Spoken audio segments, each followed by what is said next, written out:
안녕하세요. 바람이 불지 않아도 돌아가는 바람개비 이민경입니다. 제가 바람이 불지 않아도 돌아가는 바람개비가 될 수 있는 데는 여러 가지 저에게 바람이 되어주는, 동력이 되어주는 많은 요소들이 있고, 많은 지혜와 가르침을 제 마음에 새기면서 열심히 살아오고 있기 때문입니다. 그래서 제가 저를 바람개비로 돌아가게 하는 이야기들을 하나하나 풀어서 여러분들과 공유하기 위해서 유튜버를 시작한 겁니다. 오늘은 이 세상 밖에, 길 위에, 모든 곳에 지혜와 가르침이 있다는 사실을 나누기 위해서 이제 동영상을 찍습니다. 어느 불자가 굉장히 마음이 답답하고 이제 이런 상황에서 숭상스님에게 여쭤본 거죠. 주지스님, 제가 마음이 정말 답답하고 힘든데 이 세상을 어떻게 지혜롭게 살 수 있는 이런 방법은 뭐가 없을까요? 라고 말씀을 드렸더니 숭상스님께서 세상 밖의 모든 것이 다 가르침이다, 이런 말씀을 주셨다고 합니다. 우리가 살면서 성공할 수 있고 행복하게 살기 위해서는 지혜가 있어야 된다, 이런 지혜의 이야기들을 많이 합니다. 그러는데 과연 그 지혜를 어디서 어떻게 터득을 해야 되느냐. 그래서 우리가 이제 서점에서도 책을 보고 많이 읽고 그러죠. 그래서 책 속에서도 많은 걸 배우겠지만 책 이상으로 더 많은 가르침을 주는 거는 우리가 문 밖에만 나오면 다 선생님인 것 같다는 생각을 저는 하고 있습니다. 예를 들어서 차를 운전을 하다 보면은 차선을 우리가 이제 운전을 하기 전에는 길을 간다라고 생각을 하는데 운전을 하는 순간서부터 이제 차선이 보이게 되더라고요. 그럼 1차선, 2차선, 3차선 쭉 차선이 이제 넓은 데는 막 10차선까지도 있는데 과연 어느 차선을 타느냐에 의해서 요새는 이제 파란색, 분홍색 해서 길도 안내해주는 우리 친절한 대한민국이 되긴 했지만 어느 차선을 타느냐에 의해서 가는 방향이 확확 부산을 갈 수도 있고 천안을 갈 수도 있고 뭐 이런 식으로 이제 그 차선을 타느냐에 따라서 달라지기도 하고 목적지가 또 뿐만 아니라 어느 차선을 타느냐에 따라서 길이 술술술술 풀려서 빨리빨리 이동을 하는가 하면은 막혀갖고서는 한없이 기다려야 되는 경우도 있고 이런 식으로 우리는 매번 선택의 기로에서 이 지혜, 이 차선 운전을 하면서도 또 깨달음을 갖는구나. 지혜롭게 어느 차선을 택할 것인지. 예를 들어서 굉장히 잘 빠진다 해서 그 차선을 선택을 했는데 가다 보니까 막혔다고 해서 내가 버린 차선이 바로 더 차가 잘 빠지는 길이 되는 경우도 보게 되고요. 그 다음에 이제 우리가 또 회전문이라든가 어디를 이렇게 기다려 있을 적에 사람들이 한꺼번에 몰리면 병목 현상이 일어나서 그 문제를 해결하기 위해서 지연되는 데 비해서 한 사람 한 사람 양보하면서 들어갔을 때 오히려 더 빨리 일이 진행이 되는 거를 경험을 하게 됩니다. 이 가운데에서도 조급하게 나 먼저 내 것만 챙기겠다라는 마음보다는 양보하고 순서를 기다리는 지혜가 얼마나 더 많은 속도를 내주는가를 이제 확인을 하게 되는 거죠. 이렇게 사소한 거 이외에도 이제 저는 이 세상에는 선생님이 다 모든 사람이 다 선생님이라는 생각을 하게 됩니다. 이유는 굉장히 멘토로서 많은 가르침이 있고 좋은 점이 있는 분은 배워야 되는 선생님이 되는 거고 또 주변에서 보면은 저분은 왜 저 상황에서 저와 같은 태도를 취할까 그걸 보면서 저 사람은 나쁜 사람이야, 가까이 하면 안 될 사람이야, 이런 생각도 할 수는 있겠지만 반면에 저렇게 사는 거는 바람직하지 않구나, 나라면 이렇게 살아야겠구나 라는 생각을 하면서 이 반면교사로서 그분도 이제 교사로 신분 상승을 하게 되는 거죠.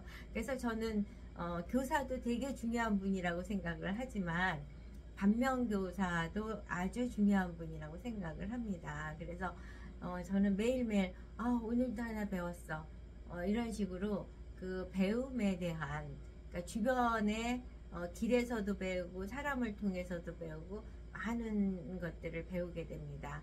그러니까 예를 들어서 제가 경험한 건데, 이제 국회에서 의원님들 중에 굉장히 완벽주의이신 분들이 많이 계십니다.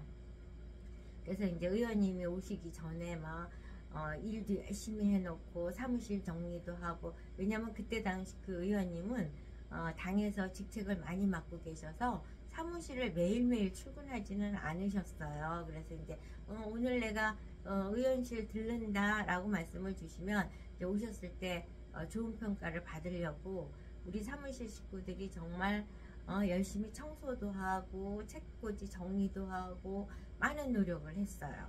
그런데 의원님이 오셔갖고는 그 우리가 이미 한 노력에 대한 칭찬은 할 게 없다고 생각을 하셨는지, 칭찬을 하는 게 관리하는 직원들의 버릇을 나쁘게 한다고 생각을 하셨는지 칭찬은 1도 안 하시고, 책꽂이에 있는 먼지 체크하시고, 책상도 우리가 봤을 때는 반듯한데 삐뚤어졌다고 그러고 간격이 벌어졌다고 그러고 이런 말씀을 주시는 거예요. 그래서 저는 그때 보면서 정말 상처를 받죠. 우리가 최선을 다했는데 칭찬이 아니라 지적이 들어오니까 이제 실망을 했지만, 그 과정 속에서 내가 리더가 되면은 어떻게 해야겠구나, 칭찬을 굉장히 열심히 해주려고 노력을 해야겠구나, 이런 이제 생각을 해서 어떻게 보면 그 선생님, 그 의원님이 그때 당시 저에게 반면교사가 되어주신 거죠.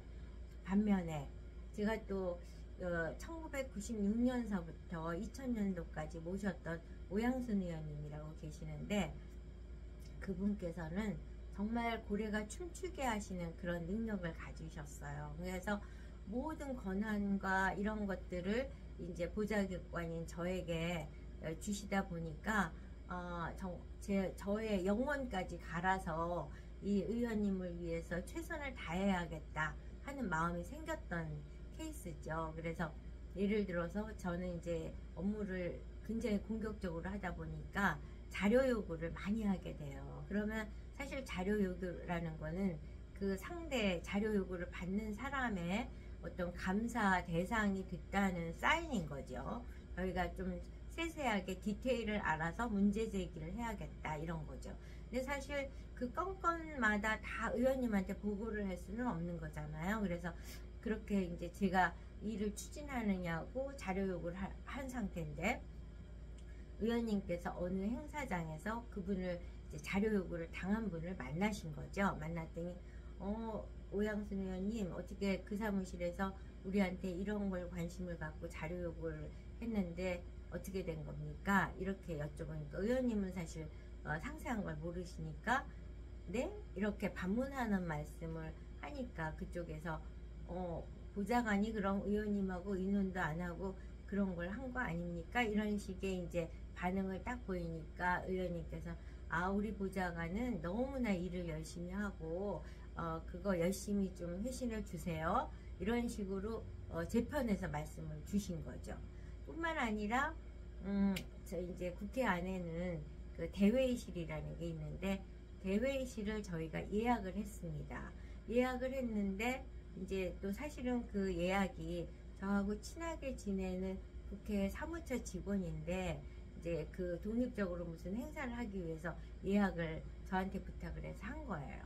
예약을 했는데 그때 당시 최고 실세 의원님 쪽에서 자기네가 그 대회의실을 써야 되는데 그 예약을 취소하고 우리가 썼으면 좋겠다 라는 말씀을 해주셨는데, 그 의원님께서는 저의 지인이 부탁해서 한 거임에도 불구하고 우리가 그 행사를 준비했고 지금 막바지에 있기 때문에 도저히 우리 걸 취소하고 해드릴 수 없습니다, 이러면서 자기가 부리는 직원이죠. 직원의 편에서 늘 대응을 해주시는 거예요. 이와 같은 걸 보면서는 저는 정말 저의 모든 거를 갈아서 저분의 발전과 성공을 위해서 최선을 다해야겠다는 마음이 생겼고, 그래서 이제 저희가 선거를 했을 때는 늘 이게 쥐레밭이거든요. 선거법 위반의 위험이 있는 상황인데, 선거를 공격적으로 하자면 선거법 위반, 소극적으로 하자면 낙선이 기다리고 있는 거죠. 그러다 보니까 늘 위협을 느끼게 돼 있습니다. 선거법 위반의 위협. 그랬을 때 저는 제가 그 모든 걸 대응하고 법정에 쓸 각오를 하고 선거법 위반의 경우를 방어를 했습니다. 그래서 의원님이 떨어지셨는데도 저는 법정에, 그래서 제가 이제 법원에 증인이 아니라 피의자 입장에서 선거법으로 조사를 받은 경우도 있었는데, 그 과정 속에서도 저는 의원님에 대한 원망보다는 제가 해야 될 걸 했다라는 생각을 하게 됐습니다. 이 과정에서 앞서서 이렇게 하면 안 된다라는 사례를 보여주는 반면교사의 상사도 계시지만, 나도 우리 직원을 위해서 항상 직원의 바람막이가 되고 그들이 일할 수 있는 환경을 만들어주기 위해서 그들 편에서 대외적으로 대변해주는 사람이 돼야겠구나 라는 생각을 하는 이제 교사분도 계셨던 거죠. 이런 식으로 저는 매일매일 지금도 하루 종일 여러 번 야, 이거 또 하나 배웠다.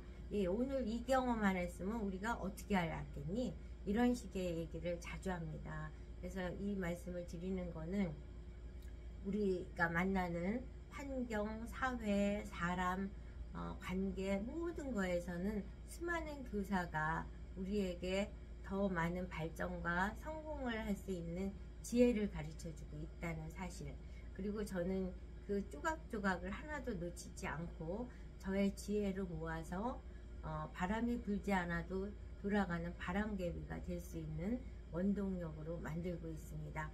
이와 같은 저의 그 세상 속에 있는 교사와 반면교사를 여러분들도 여러분들이 만날 수 있는 수많은 경험들 속에서 보석을 찾으실 것을 기대하면서 제 영상을 마치겠습니다. 바람이 불어도 바람이 불지 않아도 돌아가는 바람개비, 오늘도 지혜의 나눔을 갖는 시간을 가졌습니다. 여러분 제 영상을 보고 도움이 되셨다면 좋아요, 구독 잊지 말아 주시기 바랍니다. 여러분 감사합니다. 다음에 뵙겠습니다.